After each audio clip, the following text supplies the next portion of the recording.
और यज्ञपति जो बने हैं सुजान सिंह यादव, परीक्षित के पुत्र अर्जुन, विमलेश, इंद्रपाल,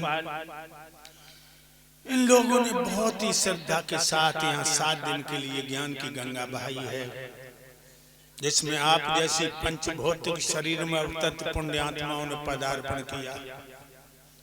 हमारे संत भगवानों ने भी अपना अमूल्य समय दिया इस यज्ञ में। और भाइयों, मुझे खुशी इस बात की है कि मुद्दतों के बाद आप सबके मैं दर्शन कर रहा हूं।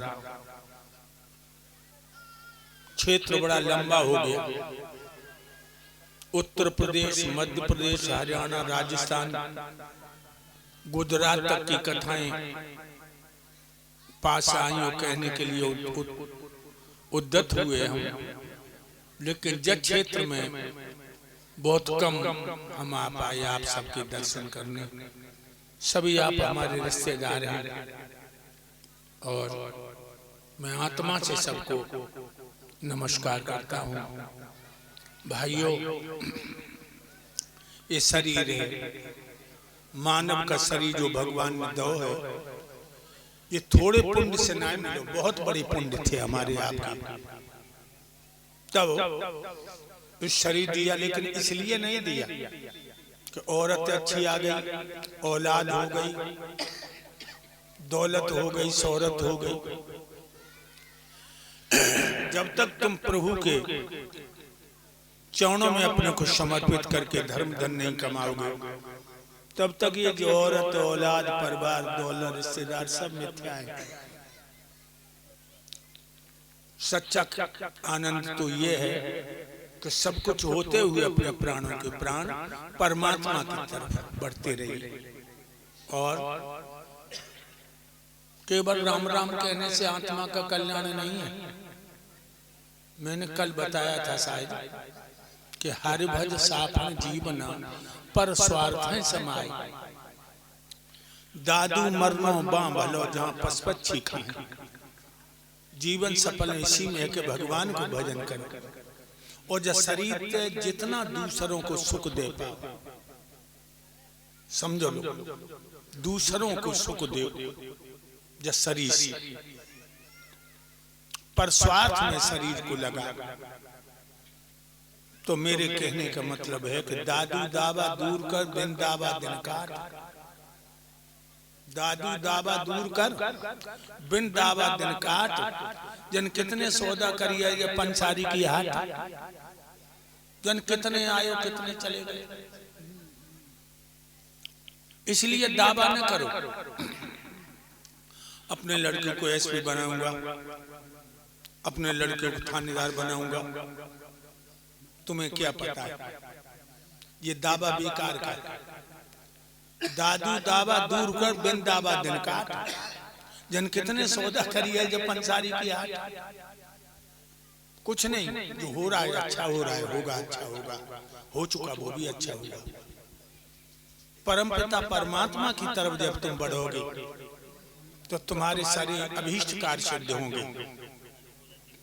लेकिन मुसीबतें तो आती हैं। और बताऊंगा, जब भगवान की तरफ बढ़ोगे बहुत चट्टानें आएंगी, तूफान आएंगे। अभी थोड़ा वक्त हुआ, हमारे ऊपर ही गोली चला दी, लेकिन परमपिता परमात्मा जिनको बचाता उन्हें कोई मार नहीं पाता। इसीलिए परमात्मा तुम्हारी ढाल है, धर्म तुम्हारी ढाल है। तुम धर्म करते चलो, दीन दुखियन की सेवा करते चलो, परमात्मा तुम्हें गोद में उठा लेंगे, बिना ही मांगे तुम्हें सबको देंगे। ये मेरा दावा है। देखो प्रहलाद जब परमात्मा की तरफ बढ़े तो कोई दुश्मन नहीं बनो, बाप ही बनी, बाप ही बनेगा। और देखिए 5 वर्ष के बच्चे पर कितने जुल्म ढाई उसने। जहर पियाओ, हाथियों को चलाओ, सांपन से डसाओ, आग में जलाओ, फिर जब नहीं मारा प्रहलाद तो हिरण्यकश्यप कहने लगा, मंत्री ये बात क्या, मेरा लड़का मर क्यों नहीं रहा? मंत्री कहने लगा, महाराज तुम्हारा शत्रु विष्णु जो है, जो नारायण है, उसकी छुप छुप के मदद कर रहा है, तो क्या करें? मंत्री कहने लगे, लोहे को खम गर्म करवाओ, जैसे लोहा भट्टी में से निकाल कर, और जल अपन लला को बातें चिपकाए दे, धुआं उड़ जाएगा। खम गर्म करवाओ। तो तलवार लेके बोला, बोल कहाँ है तेरा राम? हाय हाय, 5 वर्ष का बच्चा तरसीली आंखों से पिताजी की तरफ देख के बोला, पिताजी मेरे राम सारे संसार में कण कण में है। समझो क्या कहा, कण कण में। तुम इतने भैया बैठे हो, इतनी बहनें बैठी हैं, क्या वास्तव में भगवान कण कण में है? संतों, क्या भगवान कण कण में है?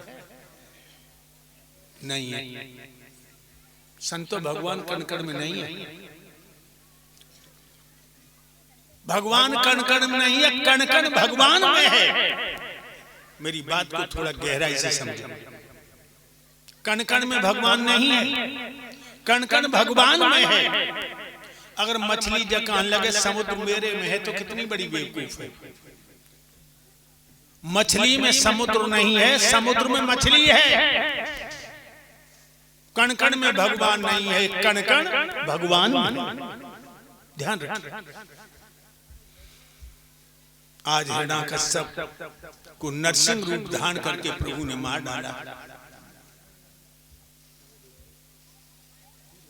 और क्रोध में कांपने लगे।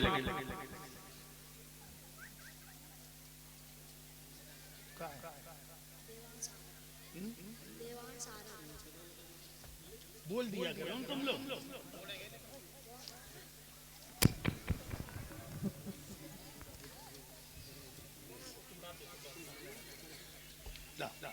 बहुत बढ़िया, बोला बोला।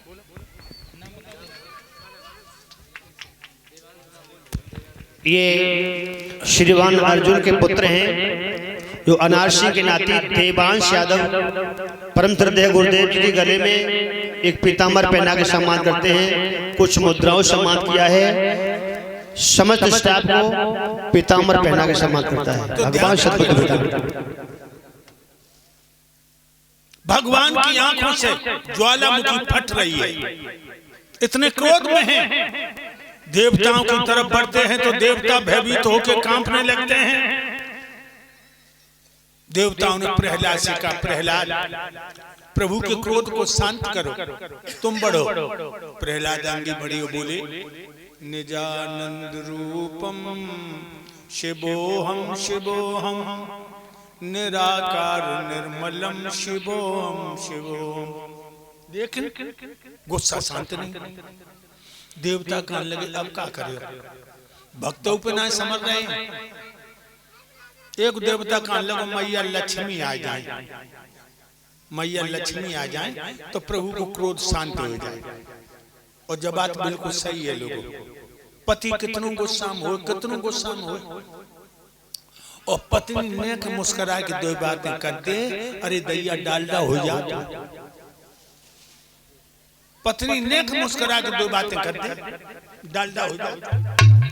मैया लक्ष्मी जी कही, प्रभु को क्रोध है, चलो।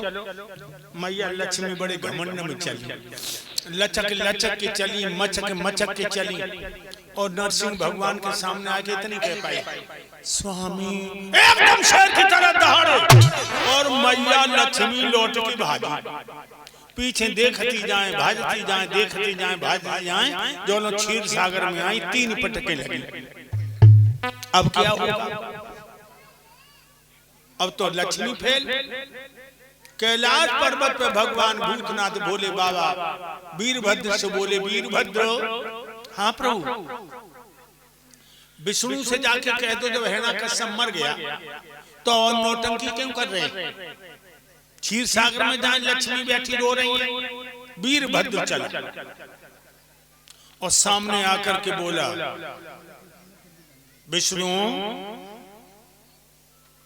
हमें तुम्हारे नाती शिव ने भेजा है, जब हिरण्याकश्यप मर गया तो ऊधम किस बात का? नरसिंह भगवान बोले वीरभद्र हट जा मेरे सामने से, इस समय में कालों का भी काल और मौत की भी मौत हूं। वीरभद्र कहने लगा विष्णु जब तो सुअर बने थे हिरण्याक्ष को मारने के लिए तो हमने तुम्हारी दुर्गति कर दी थी, याद है? उससे ज्यादा दुर्गति कर दूंगा। सोई नरसिंह भगवान झपट पड़ी वीरभद्र पर। श्री सुखदेव जी बोले हे राजा परीक्षित, वीरभद्र ने अपनी पूंछ बढ़ाई और नरसिंह भगवान को पूंछ में लपेट लिया, ऊपर उड़ा ले गो, फिर जमीन में पटको, फिर ऊपर ले गो, फिर पटको, फिर ऊपर ले गो, फिर पटको। चौथो पटका लगो नरसिंह भगवान का प्राणांत हो गया, मर गए। वीरभद्र ने नरसिंह भगवान की खाल उतार ली और वो खाल आकर भोले बाबा को दे दे। जिस बागमर पे बैठ करके भूतनाथ भोले बाबा समाधि लगाते, डमरू बजाते, ये वीरभद्र नरसिंह की खाल लाया था। ये वही बागंबर है। भोले बाबा जिस बागमर पर बैठ के डमरू बजाते हैं वो नरसिंह भगवान की खाल। प्रहलाद हिरण्यपुर के राजा हो गए। प्रहलाद की 2 शादियां हुई। छोटी रानी से 3 पुत्र हुए जो ऋषि बनकर के चले गए, महात्मा बन के चले गए। बड़ी रानी से 1 पुत्र 1 पुत्री। पुत्र का नाम है विरोचन। एक बात और बताऊं भक्तों, विरोचन भी बहुत धर्मात्मा राजा भाई। बातें बंद करो बहनाओ, बातें कर रही हो तुम, बातें बंद करो। कथा में बातें नहीं की जाती। विरोचन बड़े अच्छे राजा हैं। एक बात और बताऊं, जाके माता पिता धर्मात्मा होते ताकि संतान धर्मात्मा होते। जाके माता पिता धर्मात्मा होते, उनकी औलाद भी धर्मात्मा होती। अच्छे माँ बाप के बच्चों को तुम गली में पहचान लोगे, बच्चा खेल रहे होंगे। अच्छे माँ बाप के बच्चे तुम्हें देख के खेल बंद कर देंगे, हाथ जोड़ के नमस्ते करेंगे। समझ लेना इनके माँ बाप बहुत सुलझे हुए। एक गांव में हमारे मित्र मर गए, सो उनके दरवाजे के लिए हम चले। गली रहे बड़ी छोटी, उनके द्वारे तक तो हमने गाड़ी खड़ी करके ड्राइवर से कहा बेटा तुम यहीं खड़े रहो, मैं पैदल निकल जाऊंगा। सो जो वह गली के नुक्कड़ पे आए, अरे दैया बा गांव के बच्चा खेले, एक दूसरे पे धूल मारे, लोगों गली में अंधेरो, हम खड़े हो गए। सोचने लगे जे हमें देख के धूल मार वो बंद कर दी, लेकिन बच्चा नहीं रुके। तो हमने कहा उनसे नमस्ते करें, तो जी रुके। हमने कहा बच्चों नमस्ते। तो सब लड़का बोले आई आई आई आई आई आई। ओ हमारे पीछे भाग दे, आई आई आई आई, शादी वाले आई है, शादी वाले आई है।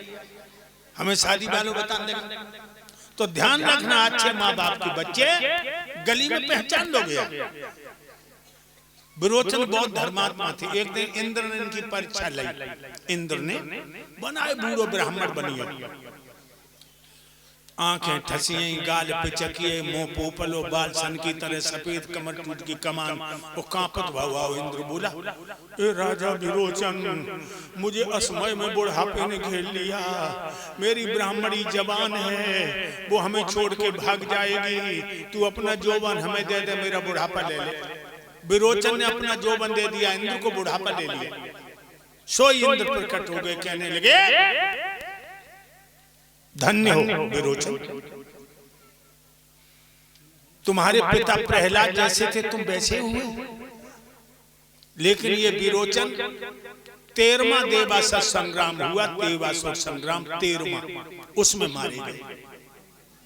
13वां देवासुर संग्राम कहां हुआ? मंदोदरी के बहनोई से। मंदोदरी की बहन माया और माया का पति संबर।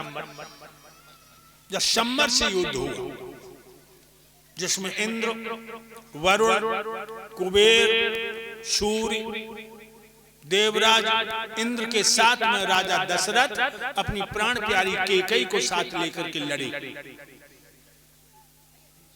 ध्यान रखना, इसी में दशरथ ने कैकेयी को वरदान देने के लिए कहा था, क्योंकि लड़ाई हुई बहुत जोर।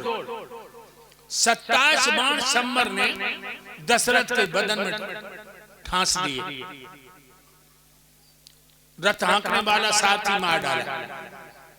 दशरथ बेहोश होकर रथ में गिर पड़े। कैकेयी पीछे वाले खाने में बैठी थी। निकली और पति को बेहोश देखा, घोड़ों की बागें संभाली, रथ को दौड़ा दिया कैकेयी ने। 6 कोस निकल गई। झाड़ी में रथ खड़ा किया और पति की लाश के पास आई।